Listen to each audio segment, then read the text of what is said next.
Surah Ali Imran, surah ketiga. Kita sering mendengar membaca Al Imran, bukan, tapi Ali Imran. Ali itu artinya keluarga, Imran itu ya Imran. Ali Imran. Ayatnya 103. Ayat 103.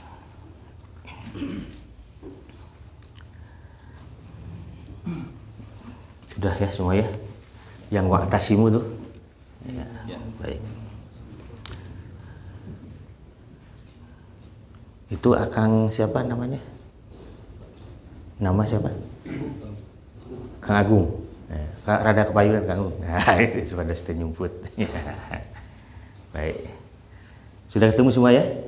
Baik, kita baca bareng-bareng ya. A'udzu billahi minasy syaithanir rajim. A'udzu billahi minasy syaithanir rajim. Wa'tasimu bihablillahi jami'an wa la tafarraqu. Wa'tasimu bihablillahi jami'an wa la tafarraqu. Wadhkuru ni'matallahi 'alaikum idh kuntum a'da'an fa'allafa baina qulubikum. Wadhkuru ni'matallahi 'alaikum idh kuntum a'da'an fa'allafa baina qulubikum. Fa'allafa baina qulubikum fa'asbahtum bi ni'matihi ikhwana. Fa'allafa baina qulubikum fa'asbahtum bi ni'matihi ikhwana.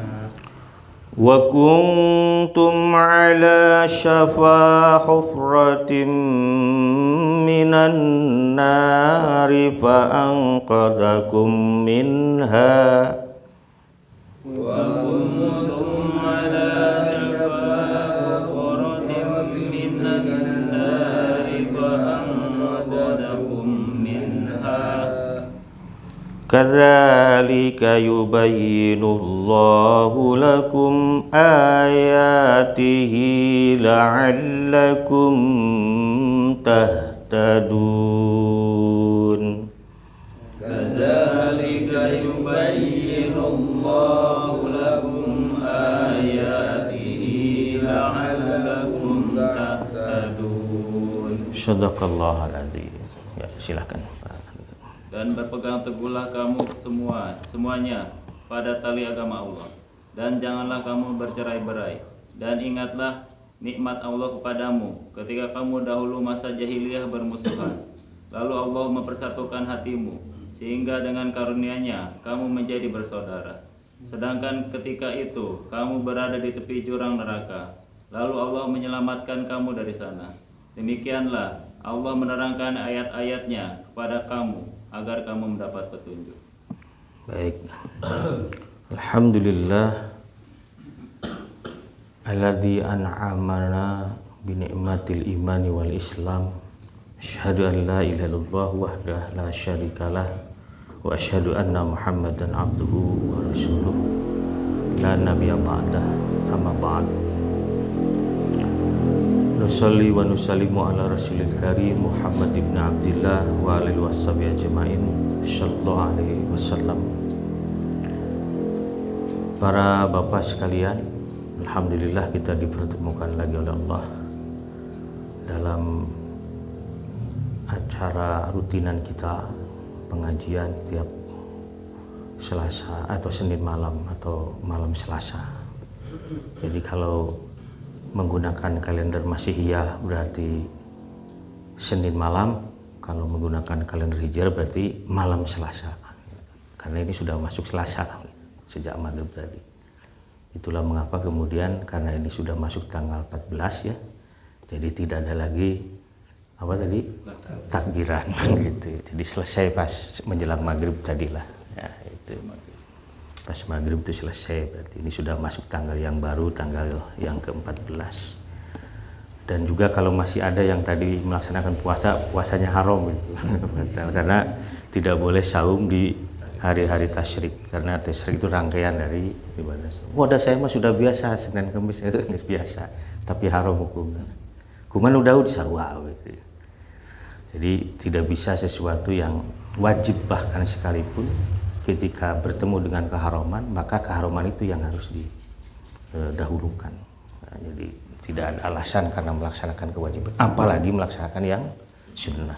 Kau mau mewakar sorangan mah gitu. Udah senang saya resep cina kieu, tidak bisa.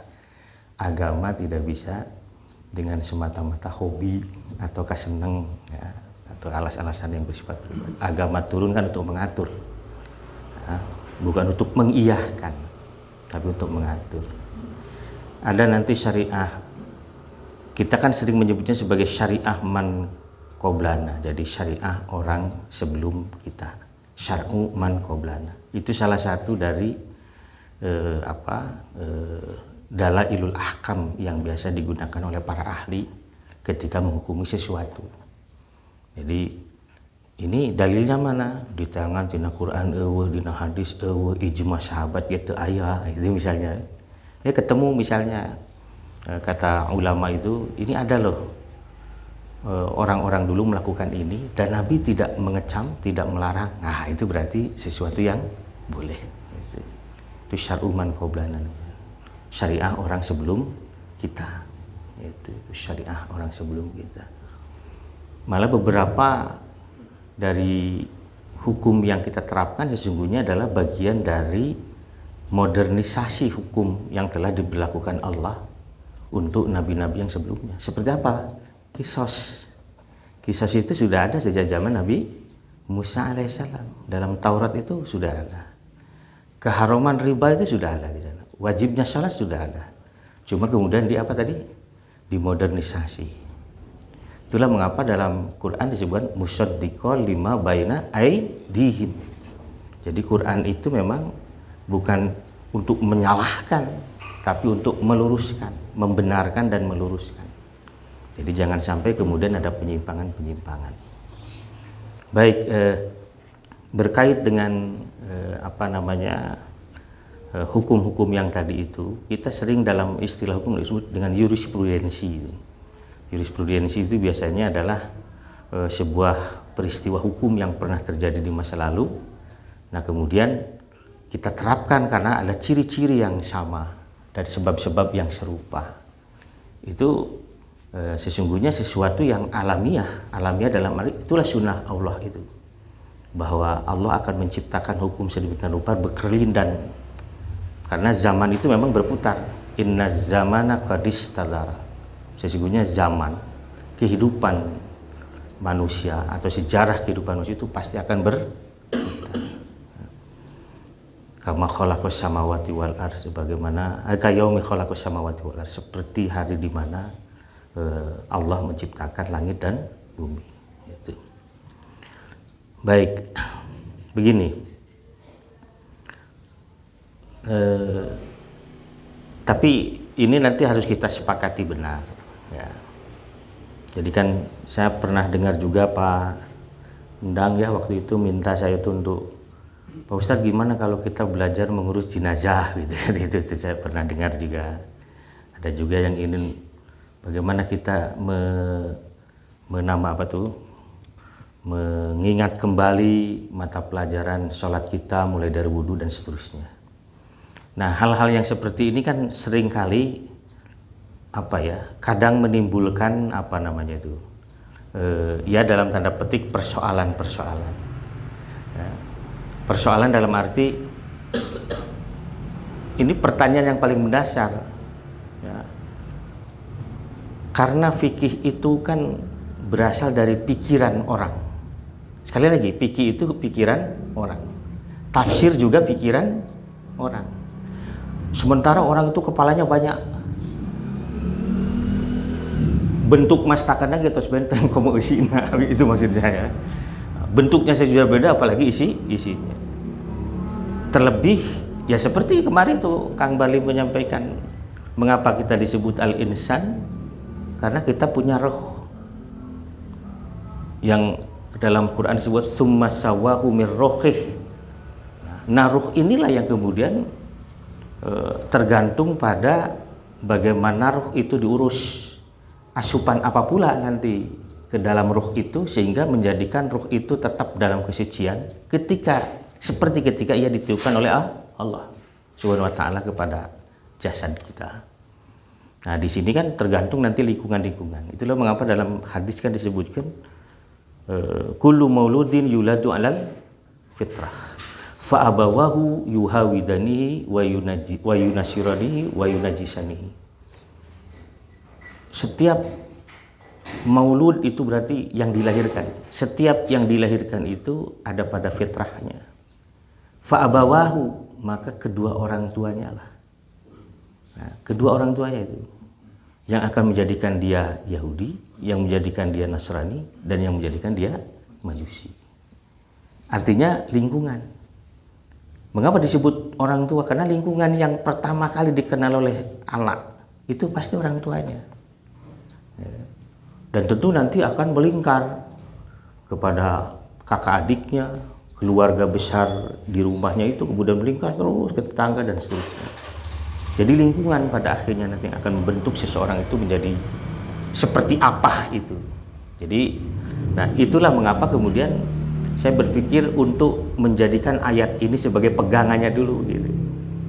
Nah, jadi seandainya nanti kita dimanapun, dalam kondisi apapun kita melihat ada sesuatu yang berbeda, maka inilah yang harus menjadi patokan. Jadi jangan sampai bertengkar-tengkar karena isi kepala kita yang bisa ditakol ku Allah lain peletak gitu pupus kayak kumaha itu ya. Jadi kita harus lapang hati, itu yang paling utama.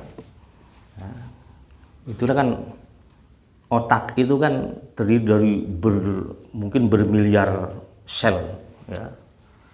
Neuron itu sedemikian rupa, tapi justru ini yang paling penting yang harus kita jaga. Nah, kolbunya kita minta supaya Allah itu mensubutkan, itulah doa kita, Allahumma muqallibal qulub qallib qulubana, atau musabbital qulub sabit qulubana. Karena hati itu sesuatu yang dinamis, sesuatu yang bergerak, sesuatu yang tidak diem bolak-balik terus ini. Kadang kieu kadang itu kumaha we pengaruhna jeung kahyang ya apa. Jadi ada pengaruh rasa itu masuk. Nah, tapi nanti masuk kepada ruang yang disebut dengan apa yang disebut dengan kalau sodrun itu kan lebih pada tempat ya. Alasan-alasan itu dibangun seperti apa sehingga kita punya pikiran seperti ini.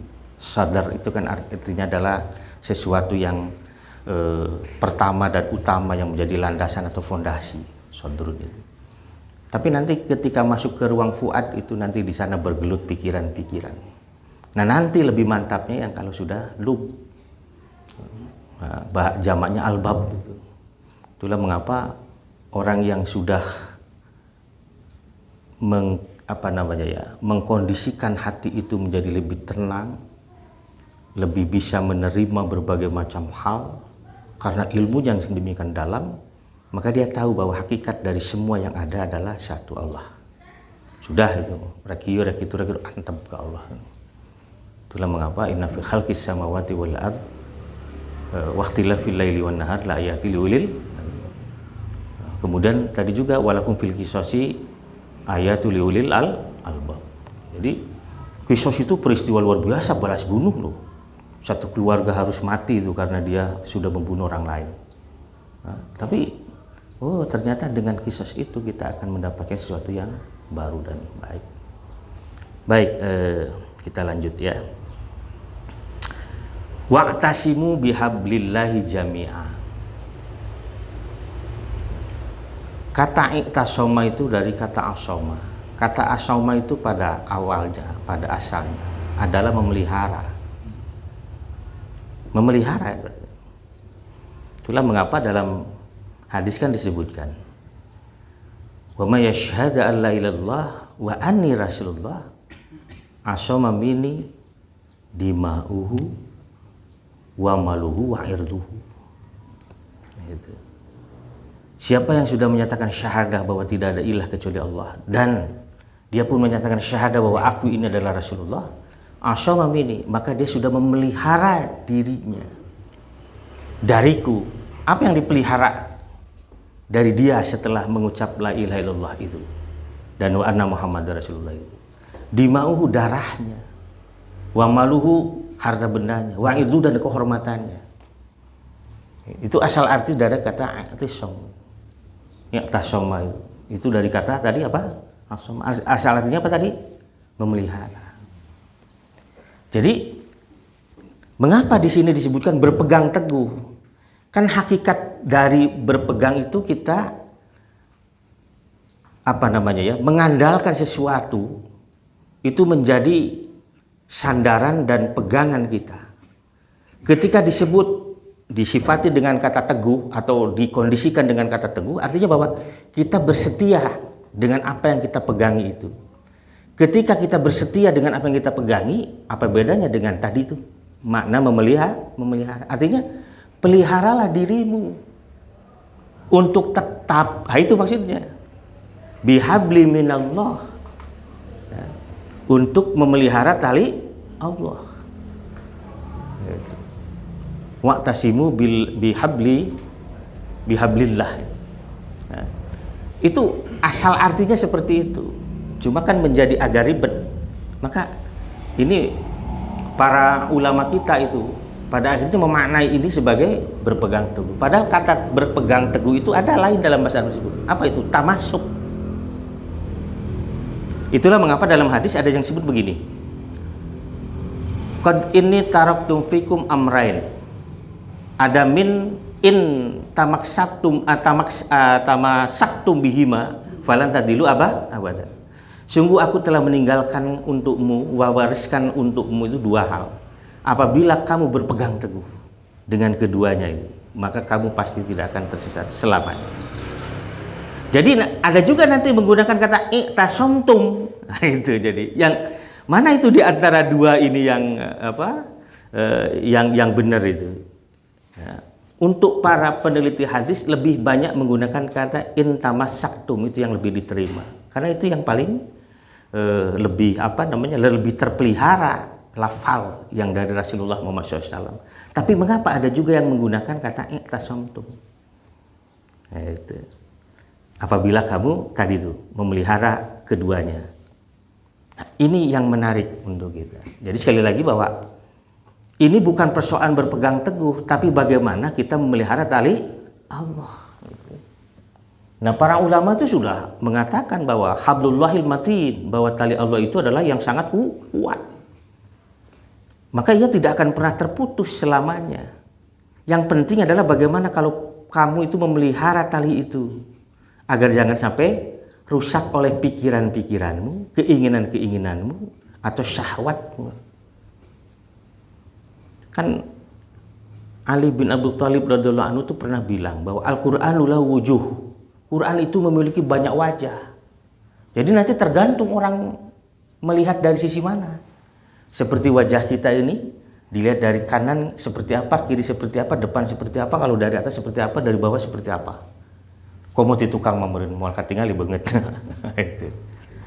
Itu lahu wujuh. Jadi nanti tergantung wajahnya Soekardi mah kieu, cakuem keung, bekas belun, dan seterusnya misalnya. Yang lain enggak juga gitu.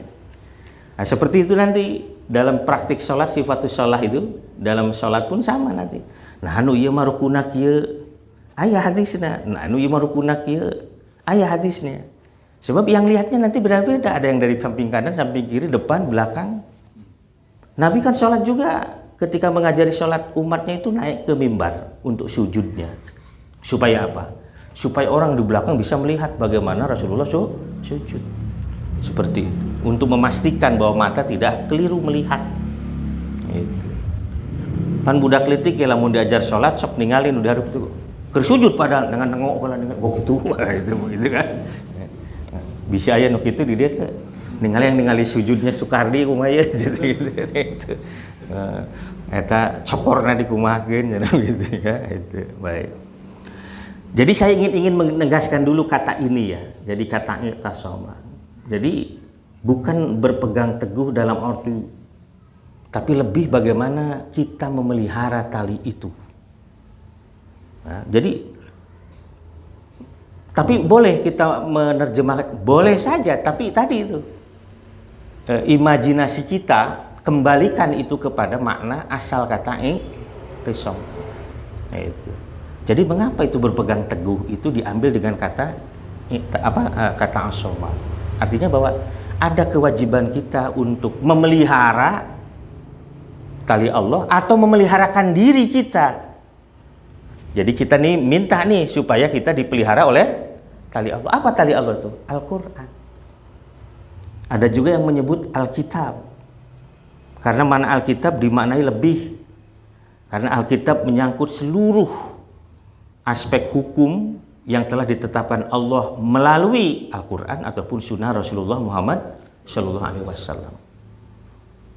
Jadi ketika disebutkan wa'tasimu dan hendaklah kalian itu berpegang teguh atau hendaklah kalian itu memelihara diri kalian itu bihablillahi kepada atau dengan, sebab kata ba itu biasanya ma'iyah ya, dengan tali Allah. Jami'an bareng-bareng. Jadi berpegang teguhnya bareng-bareng, memeliharakan diri kita kepada tali Allah itu juga bareng-bareng. Jami'an bareng-bareng. Kata jami'an itu kan artinya bareng-bareng, bersama. Artinya tidak sendiri-sendiri. Saya mah berpegang mana merek ngepek, enggak bisa gitu. Dalam Islam itu harus bareng-bareng itu, merawat tali Allahnya, merawatkan diri kita kepada tali Allah, berpegang teguh kepada itu harus bareng-bareng. Jadi tidak bisa aing-aingan, oh iya mah kelompok iya ya. Itu persoalan kita sampai itu gitu. Jadi melihat Islam itu melihat apanya? Organisasinya, ningali kelompoknya, itu yang celaka itu sebenarnya itu. Jadi kita sudah melihat Islam itu kepada sosok-sosok. Islam itu bukan itu. Islam itu adalah Al-Quran wa sunnati Rasulillah Sallallahu Alaihi Wasallam. Itulah Islam. Nah karena Islam itu adalah Al-Quran dan As-Sunnah, maka tentu betul fa in tanaza'tum bi syai'in farudduhu ilallah wa rasul. Kalau kamu mendapati silang sengketa selisih paham atas sesuatu, kembalikan itu kepada Allah dan Rasulnya. Karena memang itulah pokok Islamnya. Cuma kan celakanya bahwa ketika kembali fikih kita main juga. Akhirnya beda deh tengah hiji. Nah, apa yang bisa menyatukan kita? Nanti ada sambungannya. Baik. Wala tafarraqu itu diingatkan. Jangan sekali-kali kalian bercerai-berai. Tafarruq itu dari kata farkun. Artinya terpisah, menyempal. Coba bayangkan ini. Ini penegasan ini. Perintah pertamanya i'tisam jami'an. Berpegang teguh bareng-bareng kepada tali Allah itu. Perintah keduanya dalam bentuk larangan. Kamu jangan berpecah-pecah, bercerai-berai.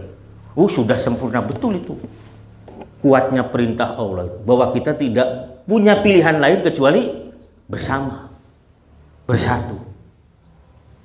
Nah ini. Sementara ayat bahasa ya kalau kita bertengkar yang surak saja setan gitu kan gitu. Ya memang begitu itulah sebenarnya. Yang senang pasti adalah syaitan. Nah, itulah mengapa kebersamaan menjadi sesuatu yang penting. Dan sebab-sebab yang bisa menimbulkan keterpecahan itu, potensi yang bisa menimbulkan kecerberaian itu harus dihilangkan, dihindari bahkan. Bila mungkin dihilangkan. Kalau tidak harus dihindari. Nah, bisa cara menghindarinya apa? Ya dalam hal-hal yang lebih teknis mungkin kita bisa dengan cara melapangkan hati untuk menerima kenyataan bahwa kita berbeda dalam pikiran-pikiran dan pendirian-pendirian atau pandangan-pandangan. Itu yang paling penting. Nah, Ini yang menarik. Ketika Allah sudah perintahkan kita untuk senantiasa bersama, untuk senantiasa bareng-bareng, bersatu padu, memadu dalam satu ikatan yang bukan disimbolisasi, bahkan yang dikerangkai oleh yang disebut hablullah, tali Allah, yang kita sebut sebagai syariah Islam itu. Dan bahkan Allah menegaskan, awas, jangan sekali-kali kamu bercerai-berai. Allah mengatakan, wazkuru nikmatallah, ingatlah kalian terhadap nikmat Allah yang Allah berikan kepada kamu. Wazkuru nikmatallahi alaikum idh kuntum a'da'a, ketika keadaanmu masih saling bermusuhan satu sama lain. A'da itu jamak dari kata aduwun. Aduwun itu artinya apa tadi? Musuh. A'da itu adalah khobarnya kana. Jadi khobar itu, namun cek bahasa orang mah predikatna lah gitu ya. Jadi bahwa ingat ketika kamu itu dalam keadaan, untuk menunjukkan sifat atau hal, keadaanmu itu bercerai-berai, bermusuhan. Jadi keterceraiberaian itu diakibatkan oleh apa tadi? Permusuhan. Idh kuntum a'daan. Ingat terhadap nikmat Allah atas kamu. Nah, ketika itu, kalau kita maknanya begitu, ketika itu kamu itu dalam keadaan bermusuhan. Fa'allafa. Kemudian dengan datangnya Islam, ya, Allah itu kan tadi disebutkan kamu ingat terhadap nikmat Allah. Nikmat Allah itu apa? Yakni ketika Allah itu allafa baina qulubikum. Apa itu allafa itu? Melembutkan. Kan sifat dari sebuah permusuhan itu adalah kekerasan hati. Keras hatinya seseorang itu akan membuat dia menjadi amat sangat sulit untuk bisa menerima kenyataan bahwa dirinya salah, orang lain benar. Atau orang lain salah, dirinya yang benar. Tapi bagaimana mensikapi orang yang berbuat salah itu? Kan Rasulullah itu kan pernah dihina, dinistakan, ya enggak, direndahkan dan seterusnya. Tapi bagaimana sikap Rasulullah? Anteng we. Da jigana manusia nu jiga Rasulullah. Ketika dinistakan anteng we, wah urang mah ambek we. Tapi itu Rasulullah. Bahkan ketika belum ada titah Allah, bahkan ketika agamanya direndahkan oleh kufar Quraisy pun anteng we. Anteng itu dalam arti saya itu mendapatkan tugas risalah itu bukan untuk memaksa orang atau menyerang orang. Risalah ini berasal dari atas. Saya harus menunggu perintah atas, menerima kenyataan-kenyataan bahwa ada penolakan-penolakan di sekitarnya, di sekitar saya, kata Nabi. Apa titahnya? Ketika Allah yang menitah itu, sudah tenang saja dulu. Ya tenang, dia harus. Meskipun untuk bersikap tenang tentu sulit. Ya, siapa sih di antara kita dalam keadaan kita ditekan, kita tetap tenang? Itu pasti itu. Yang namanya kan kita dikarunia oleh Allah itu nikmat nafsu kan. Nafsu itu nikmat tuh. Lamun eueuh nafsu moal aya istilah dahar mun nikmat moal aya gitu. Ya. Sebab yang membuat makan itu menjadi enak ya karena nafsu kita yang mendorong kita untuk makan, karena kalau lapar, kalau ingin dan seterusnya. Jadi beliau itu menunggu titah atas itu seperti apa. Nah di sini disebutkan bahwa ingatlah terhadap nikmat Allah yang sudah diberikan kepadamu. Ketika itu kamu tuh bermusuhan. Fa'alafa bainakum. Tiba-tiba Allah itu melembutkan hati di antara kalian. Baina qulubikum. Di antara hati-hati kalian. Dilembutkan, dipersatukan. Mantak dina nikah sok aya dina khutbah nikah teh lamun ajengan-ajengan di lembur mah. Kama alafa baina siapa? Yusuf wa Zulaikha itu ya. Seperti engkau persatukan itu Yusuf dengan Zulaikha itu. Seperti engkau persatukan Adam dan Hawa begitu dan seterusnya. Disebutan kabeh atuh modalnya. Nah, itu. Ngan aneh teh Nabi mentenya seperti alafa baina Muhammadin wa Khadijah. Ada atau disebutkan juga? Enggak ya. Tapi sering yang disebut Adam Hawa, Yusuf, Zulaikha. Ya karena mungkin kisahnya yang dramatis lah begitu ya. Tapi saya juga emang benar Nabi Yusuf dengan Zulaikha menikah itu. Nah itu orang sok kadang gitu lah gitu ya. Itu tanpa kita menelisik ya, sedemikian rupa itu. Fa'alafa baina qulubikum fa asbahtum. Kata asbaha, kata sobaha itu maksudnya itu jadi sebenarnya.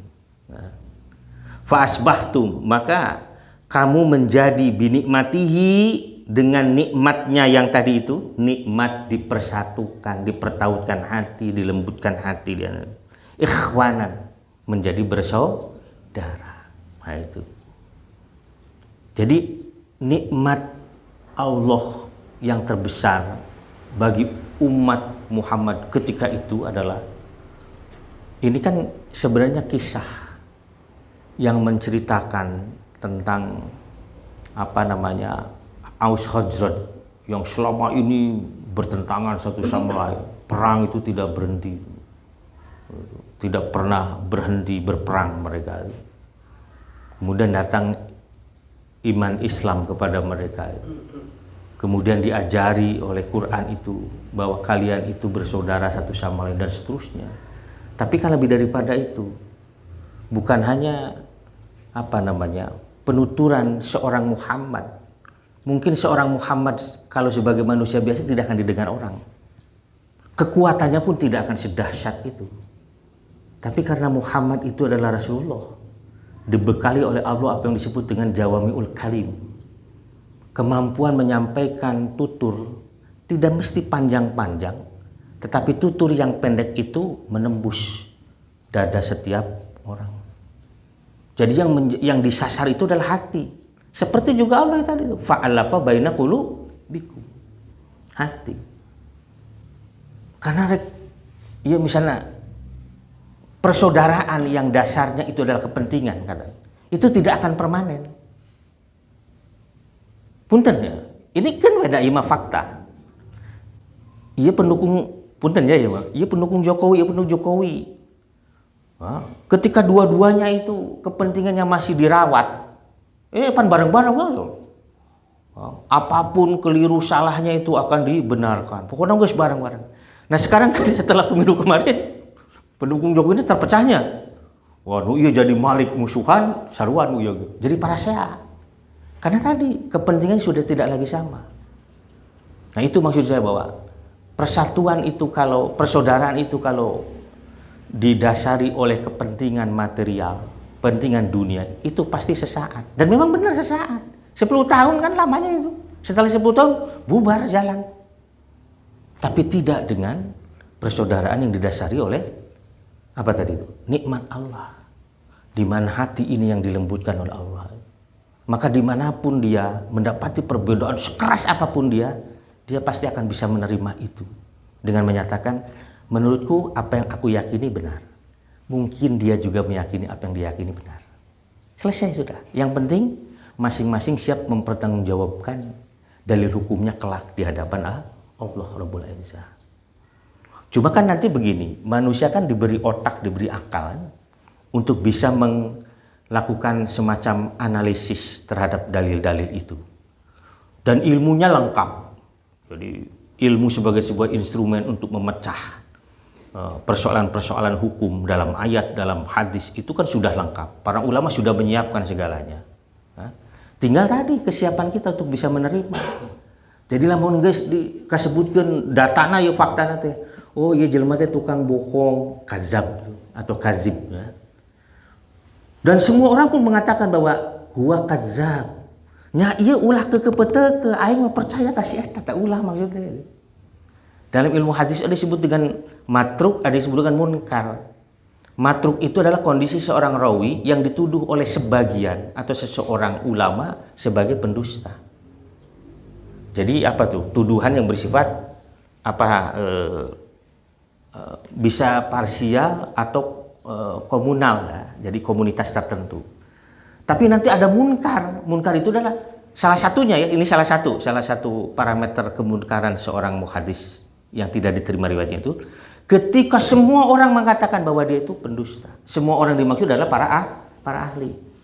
Namun semua ahli itu mengatakan dia pendusta, nya iya ulah kekeh nyebutkeun entus eta mah jujur lah, itu jangan. Sebab apa dasarnya dia mengatakan jujur itu? Ketika dia ngomong begini disampaikan oleh enggak seperti ini, faktanya ini. Ngomong ini faktanya. Sudah dikasih fakta itu kebenaran ini bahwa dia memang pendusta. Iya kekeh, berarti dia tidak sedang memegangi kebenaran. Tapi lebih karena hawa nafsu dan keberpihakan. Itu yang terjadi hari ini. Numatak pasya tulis-tulisan kayak tadi. Karena memang akarnya yang tidak kuat. Jadi ini membabi buta, pokoknya mah aing mah najan dikumaha genepikeun ka maot, si ieu mah bener. Oh, dikasih fakta apapun akan sulit untuk bisa menerima. Nah, orang Islam tidak boleh seperti itu. Itulah mengapa ad-dinu nasihat. Agama itu adalah nasihat. Kejujuran. Jadi yang ditanya itulah kejujuran hati. Kamu menerima fakta ini enggak? Padahal dia sudah, ya mungkin dalam nuraninya, memang benar. Tapi yang itu bisa gitu, nafsu. Nah, itu yang enggak boleh. Baik, kita teruskan. Wa kuntum ala syafa hufratin minan nar. Ketika itu kalian berada di tepi, kata syafa itu artinya tepi. Syafa, tepi. Hufrah, jurang. Ketika itu kamu berada di tepi jurang minan nar. Tepi jurangnya neraka. Ya kan dengan permusuhan itu, neraka itu kan puncak simbolisasi dari sebuah kehancuran, kebinasaan, ketersiksaan, keterhinaan, keternistaan. Pokoknya hancur lebur lah gitu. Kehidupan itu tidak karu-karuan. Itu neraka. Kelak ada itu neraka itu. Dan kita harus yakin neraka itu ada. Itu. Kan dalam doa iftitah kalau sholat malam itu salah satu yang dibacakan itu. Wan naru haq wal jannatu haq. Neraka itu hak, jannah itu hak. Wa nabiyuka haq. Nabi engkau pun hak. Wasa'atu hak. Dan sa'ah itu juga hak. Jadi benar itu. Nah, ketika itu kamu berada di tepi jurang neraka. Fa'anqadzakum. Kemudian Allah itu menyelamatkan kamu. Yaitu tadi itu. Ya, dengan apa tadi? Dilembutkan hatinya, dipertautkan hatinya, ya. Fa'anqadzakum minha. Kemudian Allah selamatkan kamu dari neraka itu. Kadzalika yubayyinullahu ayatihi la'allakum tahtadun. Demikianlah Allah memberikan penjelasan kepada kamu. Apa yang dijelaskan oleh Allah? Ayat-ayatnya. La'allakum tahtadun. Kata la'alla itu yang disebut dengan harful istirja. Jadi huruf untuk menunjukkan adanya pengharapan. Jadi Allah berharap bahwa dengan kamu mau memikirkan bahwa kamu telah diselamatkan oleh Allah dari tepi jurang neraka itu. Ketika kalian saling bermusuhan yang tidak pernah usai, dan karena permusuhanmu kamu berperang terus-terusan, tidak sempat membangun, tidak sempat bangkit untuk memperbaiki kondisi sosial, ekonomi, dan seterusnya. Nah itu. La'allakum tahtadun, supaya kamu itu mendapatkan hidayah atau hidup di dalam petunjuk Allah. Nah, mengapa demikian? Saya ingin mengatakan ini ada banyak sebenarnya. Nanti saya share insya Allah. Kalau enggak lupa ya. Ini di sini disebutkan. Lau anfaqta ma fil ardi jami'an, seandainya kamu Muhammad. Ini kepada Nabi nih. Seandainya kamu Muhammad menginfakkan, menghabiskan. Kata nafkah itu artinya menghabiskan. Ya. Nganafakahan istri, nganafakahan anak, nganafakahan keluarga, itu berarti kita menghabiskan sumber material yang kita punya, sumber finansial yang kita punya untuk mereka. Nah, misalnya, lau anfaqta ma fil ardi jami'an, seandainya kamu Muhammad itu menghabiskan seluruh jami'an, seluruh apapun yang ada di bumi, ma'alafta baina qulubihim, maka dipastikan kamu tidak bisa menyatukan, mempertautkan hati mereka. Coba Nabi itu Anfaqna ma fil ardi jami'an, material. Kan apa yang ada di bumi kan materi semua. Ya enggak? Benda. Iya. Jadi seandainya Nabi itu mengerahkan seluruh sumber daya yang ada di bumi semuanya untuk supaya manusia itu ngahiji, apa katanya? Ma'alaf tabaina qulubi. Kamu enggak bisa menjadikan hati mereka itu satu. Nah, itulah mengapa bukan itu yang harus kita diolok we ku ieu diolok we. Itu enggak bisa. Nah, itu. Meskipun bahwa aspek material adalah sesuatu yang dibutuhkan oleh manusia, benar. Dan kadang-kadang memang ada orang yang harus ditundukkan dengan cara itu. Ya. Atau bukan ditundukkan mungkin. Dibantu untuk bisa hatinya menjadi luluh dengan mungkin bisa.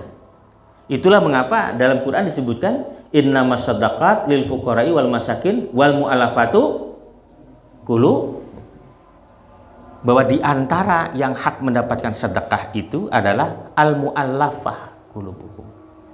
Artinya orang yang sudah ditundukkan hatinya menerima Islam. Nah, supaya lebih mantap, lebih kuat, tunjukkan oleh kamu itu kepedulianmu itu. Nah, itu bisa. Tapi untuk mendapatkan hidayahnya itu sehingga menjadi lembut hati itu tidak bisa dengan itu. Komo ayeuna geus zaman politik ieu mah. Tarima duitnya tong dipilih jelmana, geus ngajar kitu bener eta. Iya kan? Nah, itu. Apalagi zamannya sudah seperti itu, jadi sampai ada itu karyanya saya Dede habis itu sampai semua dijual-jual, efeknya teka pilih ya. Sekarang disumbangin sama Sule itu, kan kasihan itu, ya. Butuh karpet cenah pengajian, butuh iya. Tanya masjid ieu kade ya lamun aya nu ngamanfaat itu ulah. Bisi we ieu teh Pak Aceng ya omat ya, bilih itunya. Bilih aya politisi nu datang karena nu penting mah dukung abi, tapi ya disada bade nyumbang mah mangga sing ikhlas karena Allah, didoakeun sok kitu we. Sok mangga didoakeun, asal jujur asal bener insyaallah sok pami maslahat insyaallah jantan. Tapi ari kudu make, tapi kadenya ke dina pengumuman Jumat kita memang ieu diumumkeun ka jamaah ieu teh anu cenah nu ayeuna bade eta ulah eta. Lain tempat kampanye masjid gitu ya. Tapi kalau dia mau ikhlas nyumbang sebagai wasilah dialah untuk memuluskan jalannya, tidak harus diucapkan eta mah teu naon, urang tampi we teh sawios. Urang doakeun kasihan kanggo kanjeunna. Kan kasihan teh tiasa janten ku sabab maslahat memang jalmi leres misalnya. Tapi kasihan oge maslahat lamun misalnya teu janten. Namun mana jadi bisa leuwih ripuh hirup. Akhlak berjadi teu beneran. Itu kan. Itu. Nah, jadi jangan sampailah itu. Komo di mana eta anu geus diurus ta masyarakat teh dibere China dibere naon ya. Kemudian tidak jadi dibongkar deui. Itu gimana itu cara mikirnya ya. Jadi nggak boleh seperti itu. Nah di sini walakinallah alafa bainahum, Allah yang mempertautkan hati mereka itu. Innahu azizun hakim. Karena Allah itu maha perkasa lagi bijaksana. Jadi jelas sekali bahwa bagaimana cara kita itu supaya proyek takliful qulubnya kita dari Allah itu bisa. Terimalah Islam dengan sepenuh jiwa. Karena Islam itu sudah diridhoi Allah sebagai sebuah millah, sebagai din, sebagai cara hidup. Bahkan disebutkan bahwa wa may yabtaghi ghairil Islam midinan fala yuqbala minhu syai'. Siapa yang menerima sesuatu yang bukan dari Islam, maka dia tidak akan diterima. Siapa yang menghendaki ya Islam yang selain Islam sebagai sebuah din, aturan, fala yuqbala minhu, maka apapun yang muncul dari dirinya tidak akan dihargai. Wa huwa fil akhirati minas khasirin. Dan nanti kelak di akhirat dia termasuk orang yang merugi. Jadi Islam itu sudah dibuat sedemikian rupa oleh Allah Subhanahu wa taala menjadikan kita lebih memungkinkan menerima kebenaran-kebenaran Allah. Itulah mengapa dalam surah Al-Jasiyah kalau tidak salah atau apa itu, udang nanti saya bantu. Jadi ada orang-orang Arab, waqalatil a'rabi amanna, orang-orang Arab itu bilang kami telah beriman. Kul, katakan olehmu bahwa kamu itu belum beriman. Wa qulu aslamna, cukup katakan oleh kamu kami ini Islam. Jadi karek naonnya pasrah diri kusabab kapaksa pilihan lain kecuali menerima Islam. Sebab lamun cek itu piribeun. Hidup di tengah-tengah komunitas muslim sementara dia sendiri belum Islam. Mata geus kapaksa masuk Islam. Tapi imanna can aya.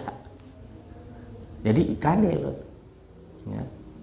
Kepasrahan tunggal itu adalah ketika Islam kita itu didasari oleh keimanan yang sempurna kepada Allah Subhanahu wa taala. Karena ketika itu berarti kita tidak akan milih-milih hukum Islamnya begitu. Ngerti enggak maksud saya? Sebab fa'amal ladzina amanu faya'lamuna annal haq mir rabbihim. Orang yang beriman itu pasti tahu bahwa itu hak dari Allah. Cantang tuh muslim nu ngaku Islam eta teh nyaho yen eta teh ti Allah. Sebab loba jelema nalika ditetapkan hukum Allah untuk menyelesaikan apa yang menjadi masalahnya protes. Contohnya di bab naon?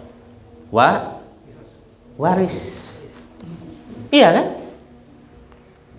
Sok saya nanya itu sekarang itu. Tadi lembur dapat data gitu. Sering kenging dongeng dah. Bapak narieun lah ku anak-anakna. Bapak indung hirup kain yang serame warisan. Itu. Geletuk mararaot ribut keneh wae. Saya baru beberapa hari ini 3 persoalan waris tuh saya menerima pertanyaan itu. Ya yang konsultasi tentang waris itu. Padahal hukumnya sudah jelas dalam Quran ada. Nah itu karena apa? Karena dia baru ngaku Islam. Sementara imannya belum masuk. Padahal iman itulah yang akan membuat seorang muslim itu menerima apapun yang dititahkan Allah di dalam Al-Quran. Karena apapun yang ada di dalam Quran itu tidak salah. Karena dia kalam Allah. Jadi sampai ada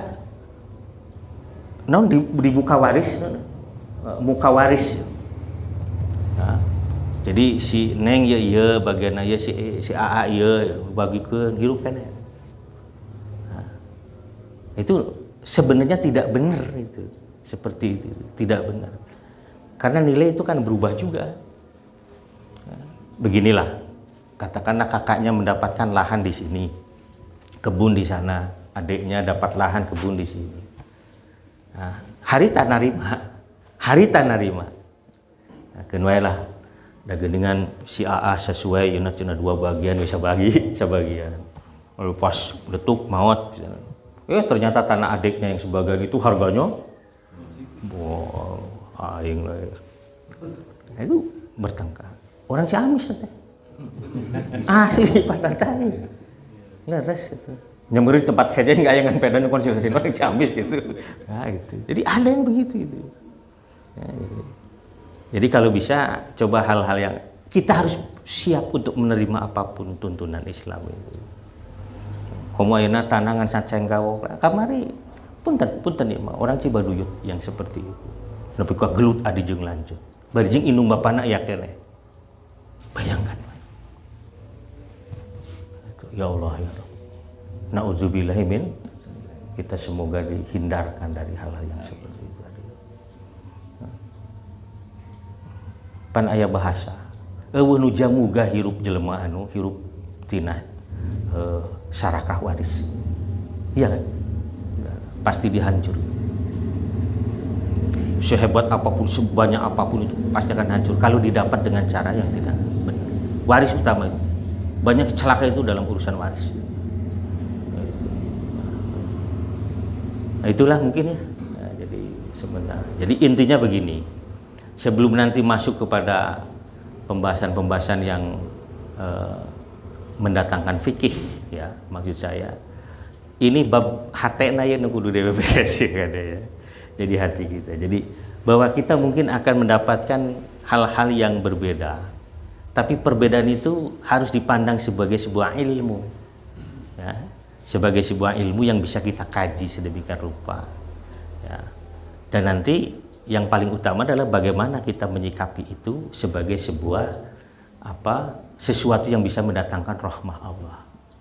Jadi bukan perbedaannya yang rahmat Allah itu, Tapi bagaimana kita mengelola perbedaan itu sehingga perbedaan itu tetap akan mendatangkan rahmat Allah itu. Di mana-mana lagi perbedaan mulai rahmat itu laknat di mana. Cuma bagaimana kita manage, mengelola perbedaan itu supaya mendatangkan rahmat.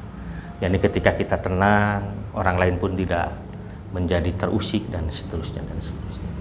Baik, silakan. Ada yang mau ditanyakan? Boleh. Mangga, Pak, silakan. Pak Hadi atau siapa? Silakan, mangga. Pak Slamet? Boleh. Iya. Iya. Kali. Wajah banyak wajah. Oh iya. Untuk mobil atau memilih wajah yang sesuai dengan baik Allah. Dalam saya membaca dalam kitab Miftahul Jannah fil Ihtijaji bis Sunnah karya Imam Asyuyuti ya. Beliau menyebutkan bahwa kata Ibn Abbas itu dan juga kata Ali bin Abi Thalib, karena sifat Al-Quran yang bisa dibaca oleh semua orang seenaknya, katakanlah begitu, sesuai dengan kepentingannya, maka ketika kamu menghadapi orang-orang yang seperti itu, maka hadapilah mereka itu dengan sunnah. Jadi itu yang dinasihatkan oleh siapa tadi?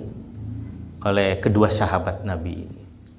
Nah, sunnah itu apa? Sunnah itu adalah keseluruhan apa yang sudah dilakukan oleh Rasulullah, baik dalam rupa ucapan, perbuatan, ataupun persetujuan beliau. Itu. Karena sunnah itu praktik kehidupan Nabi. Jadi bagaimana Nabi itu menyelesaikan persoalan-persoalan. Kan ketika sahabat itu salah menafsir, bagaimana Nabi menjelaskan itu supaya sahabat tidak lagi salah menafsir. Contoh lagi, misalnya ada orang yang datang, ya Rasulullah, saya mohon maaf, tadi saya sembelih hewan kurbannya sebelum sholat, bagaimana? Ya enggak bisa, kata Nabi itu. Ada lagi enggak yang bisa kamu pencit gitu? Ada seekor domba, pencit. Ngan eta masih kurang umur teu naon, ngan keur saenten, nu lain ulah tahun hareup tahun. Nah, gitu maksudnya. Jadi begitu cara Nabi. Dan itu harus menjadi patokan kita. Jadi ulah usabab Nabi pernah ngamenangkeun ya. Nu salah muncit, wah da ya dalilna, itu ndak bisa. Kan Nabi sudah bilang, ngan cukup keur samaneheun gitu. Jadi orang lain maksudnya nggak boleh ikut-ikutan gitu. Rek ngahaja we pokok. Punten, siga gubernur urang muncit kurbana memeh Idul Adha itu. Wah, cilaka gede itu mana muncit kurban memeh eta. Bahasana teh cenah naon? Ame teu riweuh pas poena nya. Ulah nepikeun ka yang dahar daging kudu nungguan heula supaya langsung nyate gitu. Nggak bisa gitu hukum. Gitu Pak Slamet ya. Jadi kata pesan beliau kata kedua pesan sahabat beliau itu, hadapi mereka dengan sunnah. Mereka pasti tidak akan bisa berkata-kata. Jadi itulah mengapa imam itu harus aqra'uhum. Apabila qiraahnya sama a'lamu bisunnah, yang paling tahu tentang sunnah. Apabila qiraahnya sama, pengetahuan tentang sunnah sama, aqdamuhum al-hijrah, yang duluan hijrah. Lamun sarwana tiluanana teh sarua apa kompetensinya sama itu.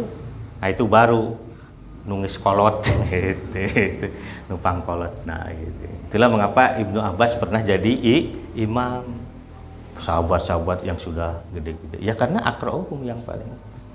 Jadi lain persoalan geus kolot jeung ieu na, nu aqra'uhumna, a'lamu bisunnahnya itu yang jadi kompetensi. Cukup ya? Baik, jamaah sudah. Terima kasih. Jadi minggu depan mau apa? Nah, kamu sekarang mau nanya ini. Minggu depan mau apa? Kita mulai dari wudhu ya. Nah, saya sudah siapkan. Tadi juga saya pikir rek wudhu heula, rek ieu heula ieu. Hate heula anu kudu dibeberes. Nah, sebab lamun hate nanti dibeberes bisa rusak, bisa parah saya di masjid gitu. Gara-gara cara wudhu nu beda. Jadi ini harus kita benahi. Insya Allah minggu depan kita akan mulai dari toharoh. Nah, sebab saya yakin ini bab mandi ge aya nu can beres mandi ge. Yakin itu. Jadi saya akan mulainya dari toharoh itu. Jadi bukan hanya wudhu saja Pak Edi nanti. Jadi dari mulai bab istinja yang begitu terus, nanti sampai ke mandi tayamum dan seterusnya, baru nanti ke sifatus sholahnya. Nah, itu. Jadi harus sabar nih ya. Nah, itu. Untuk sampai ke sholatnya harus sabar. Itu saja, kita berdoa kepada Allah. Allahumma sholli ala Muhammadin wa ala alihi washabihi ajma'in. Allahumma rabbana zalamna anfusana wa illam taghfir lana wa tarhamna lanakunanna minal khasirin. Allahumma rabbana la tuzigh qulubana ba'da idh hadaytana wa hab lana min ladunka rahmah innaka antal wahhab. Rabbana atina fid dunya hasanah wa fil akhirati hasanah wa qina adzabannar. Subhanallah. Subhanakallahumma bihamdika astaghfiruka wa atubu ilaik. Wassalamualaikum warahmatullahi wabarakatuh.